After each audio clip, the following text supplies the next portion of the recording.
Today I'm installing this new clutch in my Sterling dump truck. While the clutch is off, I'm going to put a new pilot bearing in the flywheel, but first I've got to remove the old one. To do that, we're going to use the Pittsburgh blind hole bearing puller set. Item number 95987. Currently this set is right about $70 from Harbor Freight. There are other ways you can go about getting out your old bearing. Let me get this one out and I'll explain it. So let's say this bearing is pressed into the flywheel. It's completely sealed off from the backside and you've just got this open bore in the center. There are some free ways you can try and remove this. One that I've used before is packing it full of grease and then finding a bolt that fits in there, a steel rod, something that will fit this diameter perfectly. You might have to wrap a little bit of like electrical tape around it to get a really good seal. Pack it full of grease and then take that rod, whatever, put it inside here and smack it with a hammer. When you do that, it's going to force this grease in and press on the backside of this bearing, popping it out of the flywheel. It takes some patience. I've also heard you can stuff bread in there, just plain old sandwich bread. But if you've got one of these pullers, it's definitely easier. Now, based on the little instruction sheet, it looks like it's got an attachment for 3/8 to 1/2 inch, 9/16 to 11/16, 5/8 to 1 inch, 1 inch to 1 1/4 inch. So we're going to go with part number 5, the 5/8 to 1 inch, because the bore in my pilot is 0.98. I would assume that's this one. I've used this set once before in Dodge Dakota. This is the second time I've used it, so I would say it's well worth the money if you've got a couple jobs you think you might be doing. The first step is going to be to insert whichever adapter you need into the slide hammer. Run it down nice and tight. Then what you'll do is insert this into the pilot bearing. You're going to turn, you're going to put a wrench on these flats here and thread it down this portion here, which will expand the tip of this outwards. This little lip on the end will grab on the back side of the bearing, and once you've done that, you take the slide hammer and just knock it right out of there. Super easy. Let's get under the truck, get it rigged up, and I'll show you. You might just be up close and personal with that pilot bearing this whole time. I was hoping I could show you the sliding action of the hammer, but I don't think there's going to be enough room down here for all that. And my camera's set up on top of one of my wrenches. Okay. So what I've discovered is you can just hold these flats with the crescent wrench and turn the T-handle on the back of the tool. It's a lot easier than trying to hold 2 wrenches up in there while holding the tool. So we're just going to do that. Like I said, this threaded portion will go inside there, causing the tip to expand. Grab onto the bearing. There you go. Grab onto the bearing, which it's tight. And now I should be able to knock it right out of there. Oh, that's cool. You guys can kind of see the, wherever it is, the reflection right here of the slide hammer. Man, that thing is not even budging. That is part of why I wanted to use this instead of the grease or the bread trick. I did that in a Jeep, and this is in a Cat C7, so I thought this one might be a little more stuck in there.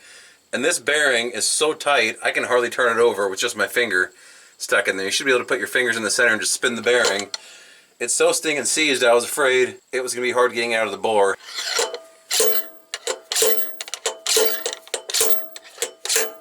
There it goes. You see it pop? You can see now I've got some play. The lip is actually behind the bearing a little deeper, so I'm going to go ahead and tighten this up a little bit more just to make sure I got a good grab on that. Let's give it a couple more whacks and pull it out of there.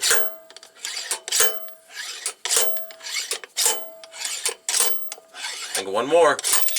There it is. Now I'm sure the grease trick would have worked because grease does not compress. It's basic hydraulics. The force has got to go somewhere, but you saw how easy this was. And this is the part of the video where I realized I forgot to film an outro. Guys, if you're even remotely on the fence about this tool, just buy it. It's going to save you a lot of headache. Definitely worth the money.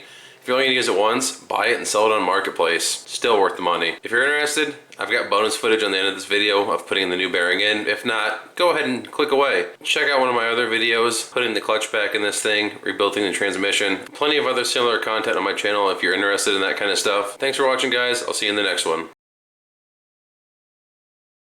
Since you guys are down here, I might as well show you installing the new one. Man, look at that. Looks like all the grease came out of the back of this thing. I'm going to take some emery cloth or crocus cloth and just clean up the bore.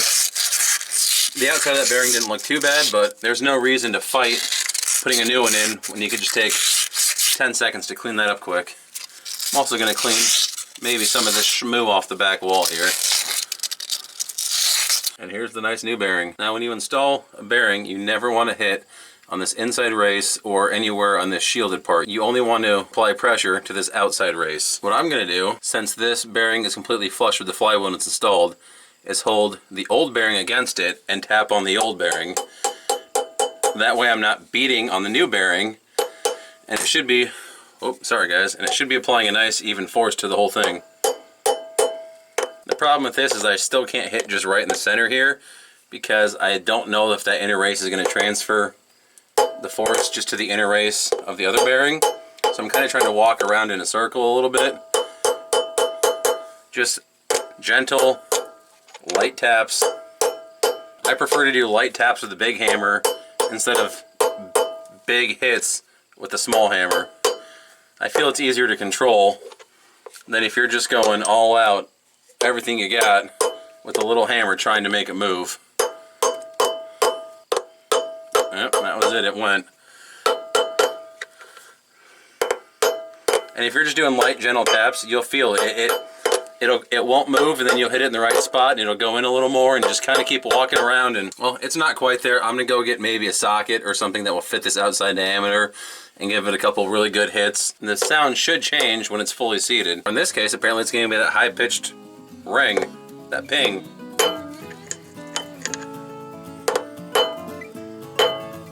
I don't know if that's coming through in the camera, but it's clearly a different sound than what it's been making.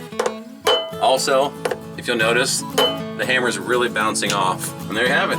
Nice new input bearing installed. I'm sorry, pilot bearing.